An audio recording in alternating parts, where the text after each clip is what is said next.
Assalamualaikum warahmatullahi wabarakatuh. Perkenalkan, nama saya Anwar. Saya akan memaparkan terkait program inovasi yang ditawarkan oleh BPVP Bantaeng, yaitu e-agrikultur berbasis IoT. Sebelum itu, kita harus pahami yaitu agrikultur. Agrikultur merupakan bagian bidang dari pertanian yang biasanya melakukan pemanfaatan sumber daya hayati yang biasanya dilakukan oleh manusia untuk menghasilkan bahan pangan, dan bagaimana caranya melakukan pengolahan pada tanaman. Nah, bagaimana jika e-agrikultur? E-agrikultur berbasis IoT yaitu sebuah platform atau perangkat yang dapat dikoneksikan dengan perangkat teknologi untuk pengumpulan informasi, mulai dari status hara, informasi kelembapan udara, maupun kondisi cuaca, yang diperoleh dari perangkat dan ditanamkan pada lahan pertanian.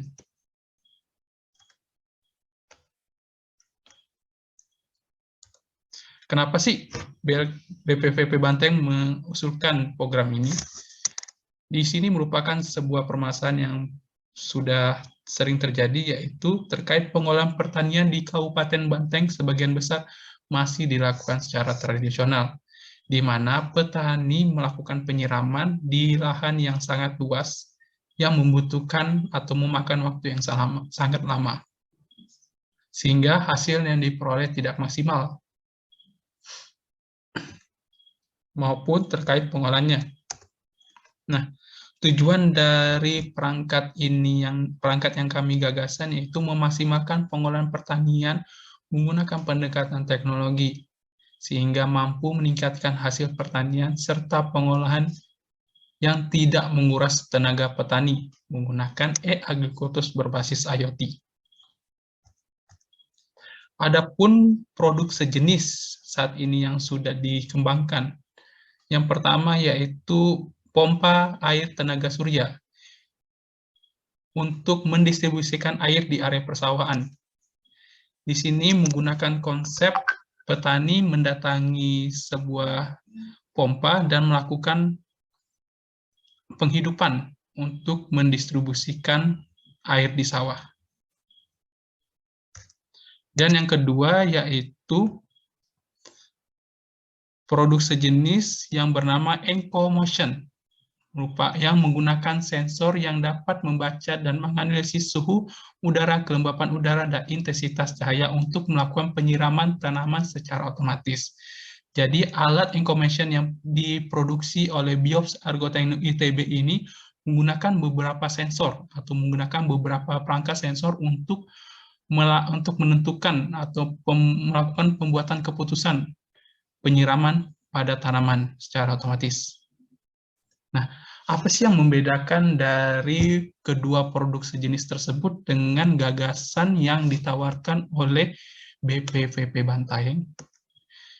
Di mana gagasan inovasi produk yang ditawarkan oleh e-agrikultur berbasis atau IoT menggunakan teknologi perakiraan cuaca atau satelit cuaca, yang mana saat ini data atau perakiraan cuaca biasa diperoleh menggunakan sensor atau perangkat sensor. Nah, di sini BPVP Bantaeng ini melakukan penyederhanaan atau pengurangan sebuah perangkat, sehingga memakan biaya yang cukup signifikan. Di sini kami menggunakan data satelit yang biasa digunakan oleh Google atau perakiraan cuaca untuk dapat melakukan penyiraman secara otomatis. Jadi di sini sudah jelas ya pembedanya.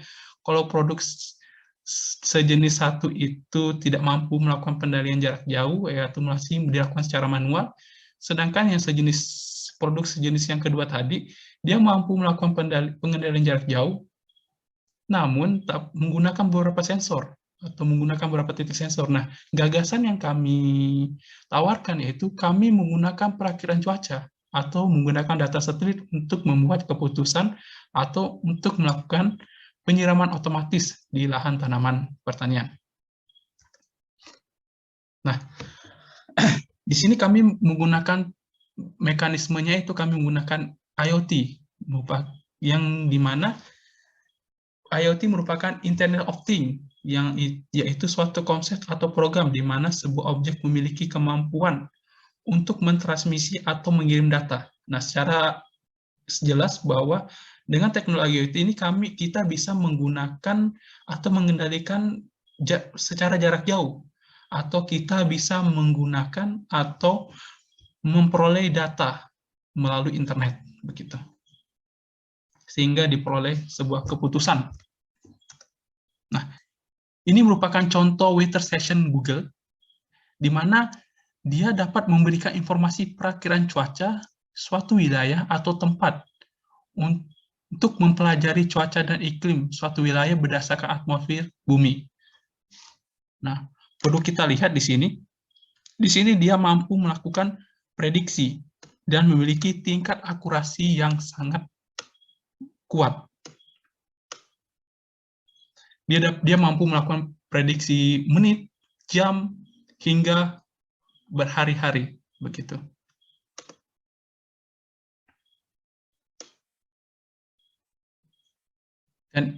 Dan hasil prediksinya ini memiliki tingkat akurasi yang cukup kuat, sehingga kenapa kami menggunakan weather station untuk pengganti sensor dalam memprediksi cuaca.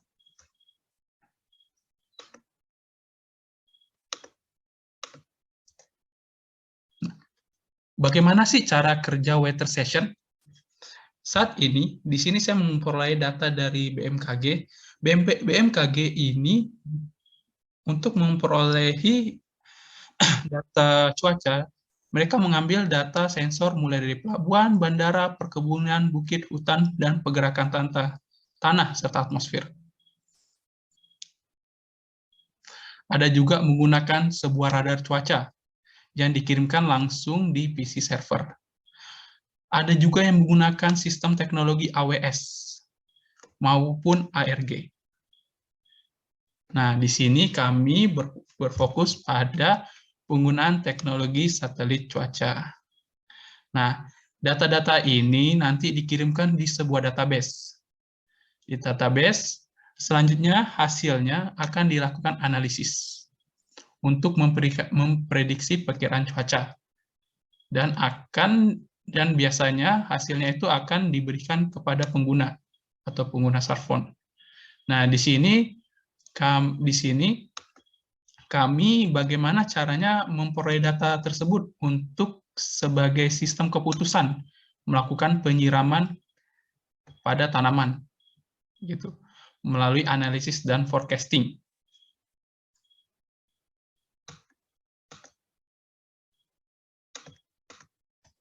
Nah, ini merupakan bagian dari sistem kontrol utama, gitu. Gambar ini merupakan bagian dari sistem kontrol untuk dapat mengendalikan arus listrik pada pompa distribusi air.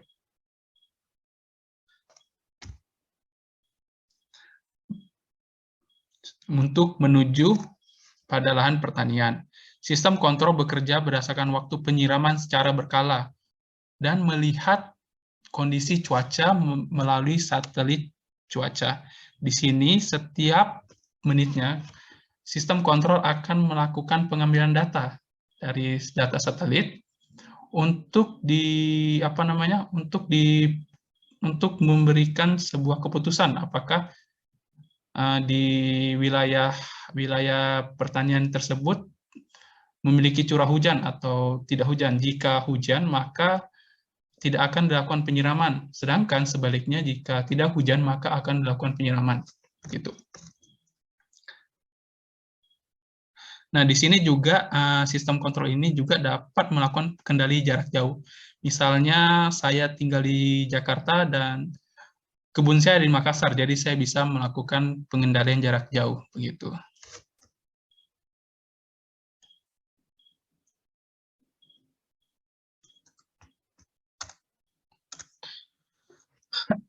Ya, ini merupakan pengaplikasian dari alat.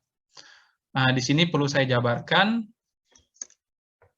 terdapat beberapa alat yang dipasangkan, mulai dari panel surya, Di sini kami menggunakan sumber listrik yaitu panel surya yang akan disimpankan di baterai. Nah, baterai ini akan disalurkan di sistem kontrol yang kami buat sebagai arus listriknya. Nah, di sistem kontrol akan, jika telah menentukan waktu penyiraman, dia akan melakukan pemeriksaan data dari satelit cuaca. Apakah hari ini atau di jam sebelumnya atau berikutnya akan terjadi hujan atau tidak. Jika tidak terjadi hujan, maka sistem akan melakukan penyiraman menggunakan pompa air. Dimasukkan perintahnya di sini. Nah, bagaimana sebaliknya jika cuaca diprediksi akan hujan, maka sistem kontrol akan tidak melakukan penyiraman begitu.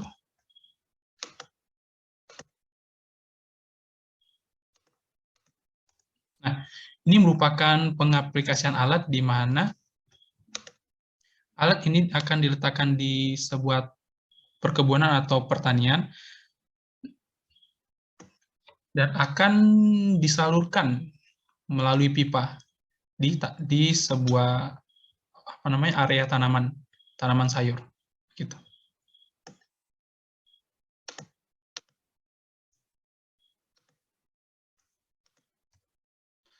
Dan perlu saya ingatkan lagi, tidak hanya mampu melakukan perakiran cuaca untuk melakukan penyiraman, alat ini juga mampu untuk melakukan pengendalian jarak jauh melalui jaringan internet. Nah, bagaimana sih proyeksi ke depan? Ya, diharapkan alat ini tidak berhenti saja dan diharapkan program inovasi ini dapat berjalan setiap tahunnya. Nah, di sini kami membuat sebuah proyeksi ke depan. Di tahun 2022 ini kami berfokus bagaimana caranya kita membangun sebuah penyiraman otomatis di lahan pertanian berdasarkan data cuaca yang tidak menggunakan data sensor, tapi menggunakan data weather station atau satelit cuaca, sehingga dapat meminimkan atau meminimalisir anggaran. Nah, yang kedua yaitu dapat melakukan kendali jarak jauh melalui jaringan internet. Nah, bagaimana di proyeksi tahun 2023? Di sini produk yang diharapkan yaitu mampu menentukan parameter pertumbuhan tanaman. Nah, apa sih parameternya untuk pertumbuhan tanaman? Bisa dari status hara tanah, kelembapan udara, dan kondisi cuaca. Nah, di sini juga kami akan membangun sebuah sistem keputusan menggunakan algoritma deep learning untuk menentukan apakah harus dilakukan penyiraman berdasarkan status hara tanah, kelembapan udara, serta kondisi cuaca. Nah, di sini ataupun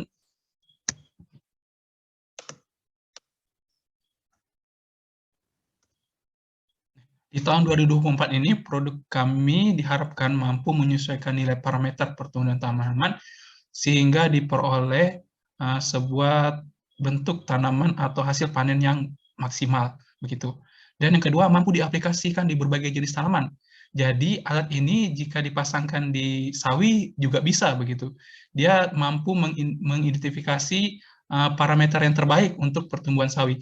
Pun sebaliknya pada tanaman cabai, sehingga petani yang tidak memiliki kemampuan atau analisis yang baik ini dapat sangat membantu petani dalam memperoleh hasil pertanian yang sangat maksimal begitu. Oke, sekian dari saya ucapkan terima kasih. Saya tutup dengan wassalamualaikum warahmatullahi wabarakatuh. Terima kasih.